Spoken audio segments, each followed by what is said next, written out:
Here's what you need to do. You've got to first shave your head. You dress all in black. You've got to wear a white robe, eat only kosher foods. You've got to become a vegetarian. You face Jerusalem. You've got to face India when you pray. You pray only in Hebrew, and you grow a nice big beard. And if you do all of those outward cultural things, you'll discover the God of the universe.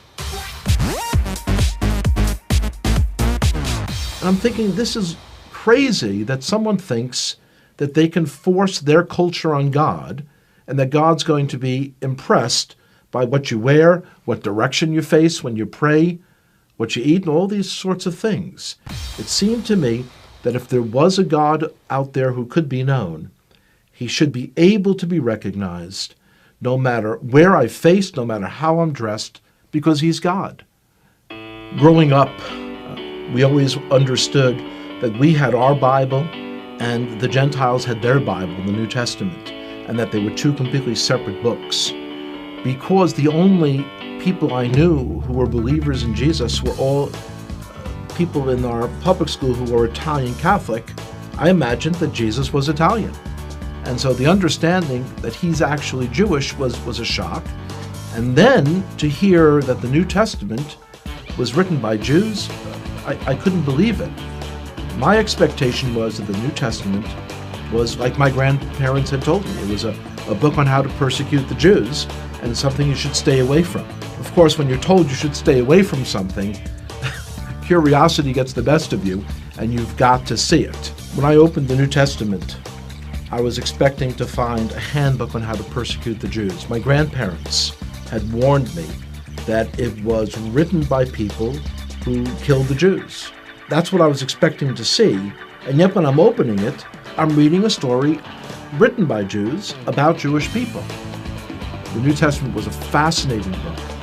And so as I opened this book in the library, I kind of looked around, made sure that none of my friends had seen me taking a Christian Bible off the shelf. And I opened it. Here's the first sentence. It says, "This is the genealogy of Jesus the Messiah, the son of David, the son of Abraham." So 3 people are mentioned, and they're all Jewish. I was very shocked. And as I continued to read, I'm reading the story of a Jewish man who was born in a Jewish village, in a Jewish country, and one day walks into a synagogue and announces that he is the Messiah. The more I read the words of Jesus, the more I became attracted to him. It was as beautiful as anything I had ever read in any other part of the Bible. As I came to faith that Yeshua, that Jesus was the Messiah, it was clear that that was the most Jewish thing I could do. This is not the person who's a renegade to our people. This is the one who was promised in our Bible, the 53rd chapter of Isaiah. It is astonishing. If you would just read that chapter, just without the Bible being around it, you would say, oh, this is some Christian Bible. This is Jesus. When you realize, though, that it's in the middle of our Bible, our Jewish Bible. When I first came to faith, I dared not tell my father, because this is a time period in the 1970s when there were lots of gurus and cults, and he was very concerned about me getting involved in some crazy sect and going off someplace. So I waited for months, and when I finally told him, he was very skeptical. On his own then, he started to read about Jesus as well.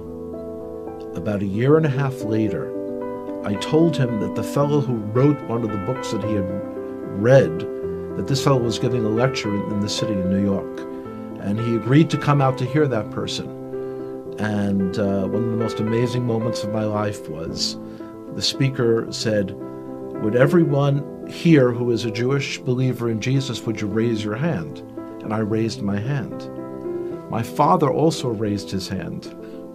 And I looked over and I said, "Pop," he didn't say would all the Jews raise their hand. He said, would all the Jewish believers in Jesus raise their hand? And my father looked over and he said, yes, I heard what he said. The decision to come to faith in Jesus as the Messiah was not something that was a momentary lark. It wasn't something that was a passing fad. And I could see changes in myself that I knew were not from within myself. I had kind of tapped in to a truth for our Jewish people that was very powerful.